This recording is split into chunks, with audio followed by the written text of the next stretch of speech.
प्रभात मेरे प्यारे विद्यार्थियों। मैं आप लोगों का शिक्षक संदीप सर फिर से आप लोगों के सामने उपस्थित हुआ हूं और हम रक्त और हमारा शरीर पाठ को पढ़ रहे थे। तो आज हम इसका तीसरा और अंतिम भाग पढ़ेंगे और जानेंगे कि रक्त का हमारे जीवन पर क्या प्रभाव पड़ता है और इसके लिए हमें क्या क्या करना ज़रूरी है ताकि हमारा शरीर स्वस्थ रहे, सुरक्षित रहे। तो चलिए सुनते हैं। यदि कोई व्यक्ति उचित आहार ग्रहण नहीं करता तो इन कारखानों को आवश्यकता अनुसार कच्चा माल नहीं मिल पाता। नतीजा यह होता है कि रक्त कण बन नहीं पाते, रक्त में इनकी कमी हो जाती है। लाल कणों की इसी कमी को एनीमिया कहते हैं। तो क्या संतुलित आहार लेने मात्र से हम एनीमिया से बचे रह सकते हैं? अनिल ने सवाल किया। दीदी बोली, हाँ, ये कहना काफ़ी हद तक सही होगा। यूँ तो एनीमिया बहुत से कारणों से हो सकता है, किंतु हमारे देश में इसका सबसे बड़ा कारण पौष्टिक आहार की कमी है। इसके अलावा इस रोग का एक और बड़ा कारण है पेट में कीड़ों का हो जाना। ये कीड़े प्रायः दूषित जल और खाद्य पदार्थों द्वारा हमारे शरीर में प्रवेश करते हैं। अतः इनसे बचने के लिए यह आवश्यक है कि हम पूरी सफाई से बने गए खाद्य पदार्थ ही ग्रहण करें। भोजन करने से पूर्व अच्छी तरह से हाथ धो लें और साफ पानी ही पिएं। और हाँ अनिल, एक किस्म के कीड़े भी हैं जिनके अंडे ज़मीन की ऊपरी सतह में पाए जाते हैं। इन अंडों से उत्पन्न हुए लार्वे त्वचा के रास्ते शरीर में प्रवेश कर आंतों में अपना घर बना लेते हैं। इनसे बचने का सहज उपाय है कि शौच के लिए हम शौचालय का ही प्रयोग करें और इधर उधर नंगे पैर ना घूमें। दीदी, यह तो बहुत ही महत्वपूर्ण बात बताई आपने, अनिल बोला। वह पल भर सोच में डूबा रहा, फिर बोला, आपने बताया था कि रक्त में सफ़ेद कण और बिंबाणु मतलब प्लेटलेट कण भी होते हैं। शरीर में उनका क्या काम है? दीदी बोली, सफ़ेद कण वास्तव में हमारे शरीर के वीर सिपाही हैं। जब रोगाणु शरीर पर धावा बोलने की कोशिश करते हैं तो सफ़ेद कण उनसे डटकर मुकाबला करते हैं और जहां तक संभव हो पाता है रोगाणुओं को भीतर घर नहीं करने देते। बस संक्षेप में यूँ मान लो कि वह बहुत से रोगों से हमारी रक्षा करते हैं। और बिंबाणुओं का काम है चोट लगने पर रक्त जमाव क्रिया में मदद करना। रक्त के तरल भाग प्लाज्मा में एक विशेष किस्म की प्रोटीन होती है। जब रक्त वाहिका की कटी फटी दीवार में मकड़ी के जाले के समान एक जाला बुनकर देती है, बिंबाणु इस जाले में चिपक जाते हैं और इस तरह दीवार में आई दरार भर जाती है, जिससे रक्त बाहर निकलना बंद हो जाता है। अनिल बोला, दीदी, लेकिन घाव गहरा हो तब तो खून बहता ही चला जाता है। हाँ, ऐसे समय में उस व्यक्ति को जल्दी से डॉक्टर के पास ले जाना चाहिए।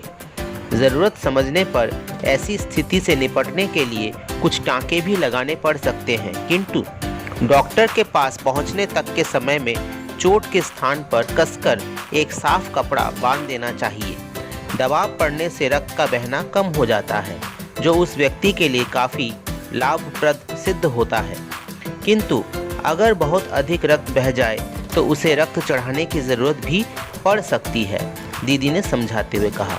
अनिल ने कहा, क्या ऐसे समय में किसी भी व्यक्ति का खून काम आ सकता है?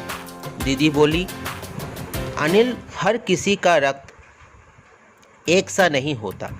कुछ विशेष गुणों के आधार पर रक्त को 4 मुख्य वर्गों में बांट दिया गया है।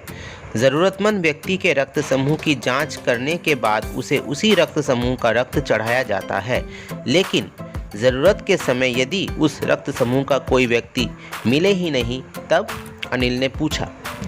ऐसी आपात स्थिति के लिए ही ब्लड बैंक बनाए गए हैं। प्रायः हर बड़े अस्पताल में इस तरह के बैंक होते हैं जहां सभी प्रकार के रक्त समूहों का रक्त तैयार रखा जाता है। किंतु इन ब्लड बैंकों में रक्त का भंडार सुरक्षित रहे, इसके लिए आवश्यक है कि हम समय समय पर रक्तदान करते रहें, दीदी ने कहा। क्या मैं भी रक्तदान कर सकता हूँ? अनिल ने पूछा। नहीं, अभी तुम छोटे हो 18 वर्ष से अधिक उम्र के व्यक्ति, स्वस्थ व्यक्ति ही रक्तदान कर सकते हैं। एक समय में उनसे लगभग 300 मिलीलीटर रक्त ही लिया जाता है। प्रायः यह समझा जाता है कि रक्तदान करने से कमजोरी हो जाएगी, किंतु यह विचार बिल्कुल निराधार है, गलत है। हमारा शरीर इतना रक्त तो कुछ ही दिनों में बना लेता है। वैसे भी शरीर में लगभग 5 लीटर खून होता है। इसमें से यदि कुछ रक्त किसी ज़रूरतमंद व्यक्ति के लिए जीवन दान बन जाए तो इससे बड़ी बात क्या होगी, दीदी समझाते हुए बोली। फिर तो बड़ा होने पर मैं नियमित रूप से रक्तदान किया करूँगा, अनिल ने कहा। शाबाश अनिल, डॉक्टर दीदी ने अनिल की पीठ ठोकते हुए कहा। तो इस प्रकार हमने देखा कि किस प्रकार से हमारे जीवन में रक्त का विशेष महत्व है, और अगर रक्त की ज़रूरत हो तो हमें रक्तदान भी करना चाहिए, मगर उसके लिए कम से कम हमारी उम्र 18 वर्ष या उसके ऊपर होनी चाहिए। उससे नीचे की उम्र के व्यक्ति रक्तदान नहीं कर सकते। तो यही हमने इस पाठ से जाना, समझा। ठीक है, तो इस पाठ को सभी अच्छी तरह से ध्यान से पढ़ें, घर में फिर से एक बार अच्छी तरह पढ़ें पूरे पाठ को, और प्रश्नों के उत्तरों के लिए तैयार रहें। प्रश्न मैं भेज रहा हूँ, इसके लिए आप तैयार रहें। तो मेरा पहला प्रश्न है, एनीमिया की बीमारी क्यों होती है? एनीमिया की बीमारी क्यों होती है? दूसरा प्रश्न, एनीमिया की बीमारी से हम कैसे बच सकते हैं? एनीमिया की बीमारी से हम कैसे बच सकते हैं? तीसरा प्रश्न, शरीर में कीड़े कैसे प्रवेश करते हैं? शरीर में कीड़े कैसे प्रवेश करते हैं? चौथा प्रश्न, हमें शौचालय का प्रयोग क्यों करना चाहिए? हमें शौचालय का प्रयोग क्यों करना चाहिए? पांचवा प्रश्न, सफ़ेद कण हमारे शरीर के लिए क्या करते हैं? सफ़ेद कण हमारे शरीर के लिए क्या करते हैं? छठा प्रश्न, हमारे शरीर में बिंबाणुओं की क्या उपयोगिता है? हमारे शरीर में बिंबाणुओं की क्या उपयोगिता है? सातवां प्रश्न, अगर शरीर से ज़्यादा रक्त बह जाए तो क्या करना चाहिए? अगर शरीर से ज़्यादा रक्त बह जाए तो क्या करना चाहिए? आठवां प्रश्न, रक्त को कितने भागों में बांटा गया है तथा उनके क्या नाम हैं? रक्त को कितने भागों में बांटा गया है तथा उनके क्या नाम हैं? नौवां प्रश्न, रक्तदान क्यों आवश्यक है? रक्तदान क्यों आवश्यक है? और आखिरी प्रश्न, 10वां प्रश्न, ब्लड बैंकों की क्या उपयोगिता है? ब्लड बैंकों की क्या उपयोगिता है? तो ये सारे प्रश्न आपने सुन लिए हैं।